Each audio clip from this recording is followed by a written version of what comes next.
Bannar úsáid as na físeanseo ar bhaile díospóireachta chothú i meas grúpaí atá tuairt fin Blanatanga. Is bhí gach grúpa a bhéise heachta níos lena Blanatanga héin, ach tá glór na Ghaeilge dóchasach go gur in na físeanseo leis a blé antar ar bhain téim na Blanatanga. Nuair tá gríomhheachtaí thoránú go under a Teosa bhí chonacha, sé fíorthátach an cóhéics an pobl agus achanaí a chumanna churs náirimh. When choosing activities for Fundar at Teosa bhí chonacha, it's really important to look at the context. Not all actions on the list will be suitable or achievable for every club. Therefore, it's important to take the time to look at all of the actions on the list and choose accordingly, rather than simply starting at Ivrihain and working up from there.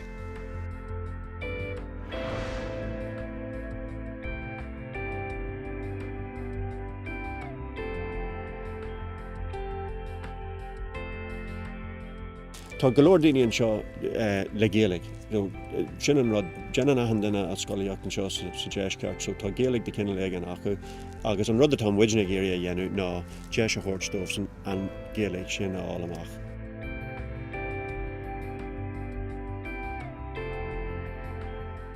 Fecinn tú hart an seo tá na cóthaí beagnach go léir an Ghaeilge tá daoine a gúsáid Ghaeilge an seo nó thuas sa sráidbhaile na siopaí agus na tíothabhairne agus achan rud. So tá muid a gúsáid an Ghaeilge tá daoine sin brasás na Ghaeilge, céannach bhfuil beidir mór an Ghaeilge acu.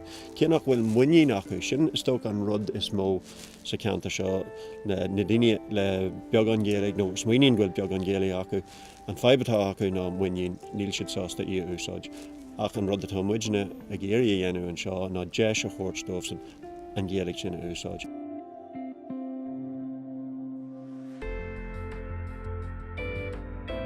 Gon chuid is mó is féidir an gríomhheachtaí under a Teosa bhí chonacha a riint ina drí chéama. For the purpose of choosing actions, it can be helpful to divide the 70 actions of Fundar at Teosa bhí chonacha into 3 generalised themes: the visibility of Irish in the club, use of Irish, and learning opportunities. These themes could correspond loosely to the Sruthanna or goals that we mentioned in the last video. Bunny here in the TME sin, the clubs can then choose actions that will help them to promote Irish using a structured and coordinated approach. Many of the actions regarding the visibility of Irish in the club, for example, Iver Cahir using Irish on stationery or Iver Haineg installing Irish language signage, will be appropriate and achievable for clubs in almost any context. Regarding using and learning Irish, it's important that clubs choose actions that are context appropriate and for which they have access to the necessary resources. Tógtar an tréanal an seo trefan na Ghaeilge. Curtar rangan ar siúl rihan givri by bonrang ar siúl ar an lún agus mean rang ar siúl ar an ina.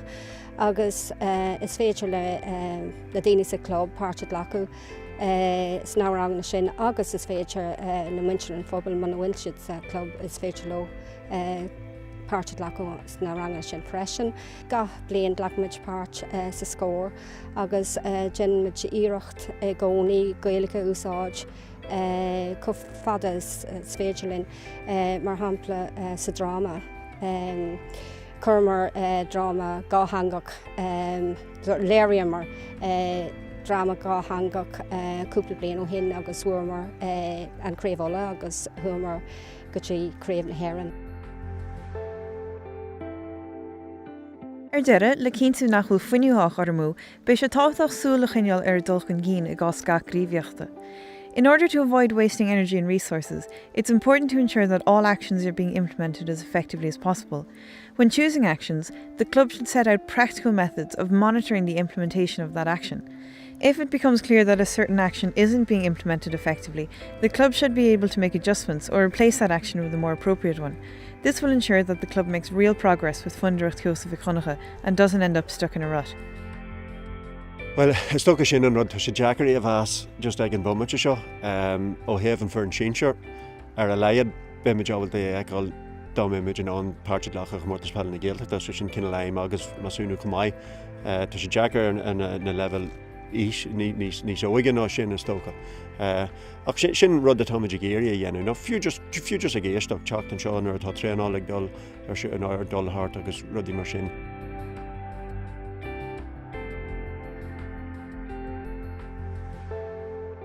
Béis sé mai chun an peilebé as Gaeilge fasta, béis sé marúirt Edward go sé buntáiste ionach chun bé ábalta Lord Ghaeilge amach ar an park.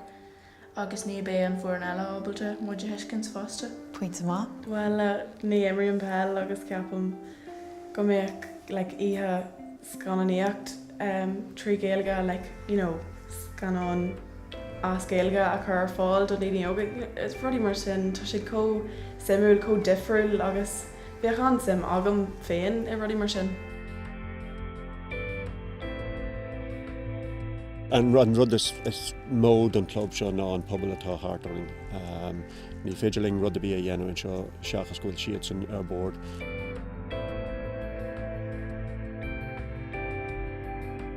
Ná déanach í dearmid gur prúis máil fad tréimhseach é seo.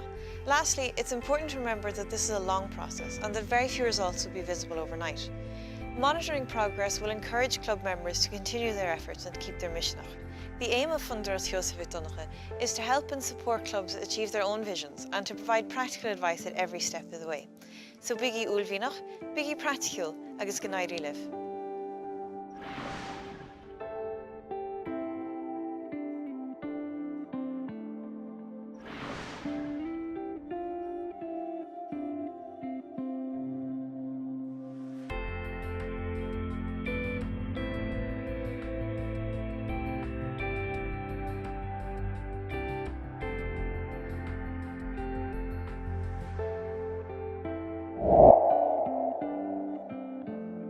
Déan teagháil le Clár na Ghaeilge le tuile eolais, cuidiú agus trúr maidide leis blanátanga.